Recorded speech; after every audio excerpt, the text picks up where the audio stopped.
स्मृती म्हणजे त्यांच्या आठवणी. तुम्ही सांगा त्यांना काय सांगायचं.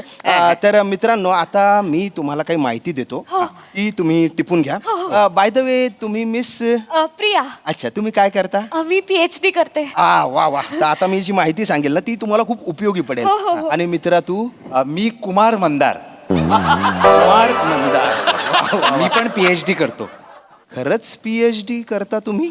माहिती नोंद करू? करा करा करा करा करा. सर मी पण HPD करतो सर. पिढी.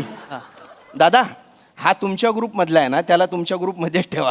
तू काय इकडे घुसायचा प्रयत्न करतोय? फालतूगिरी तिकडे कुठे घुसतो? इकडे आपला नाही रे, वेगळा आहे आपला.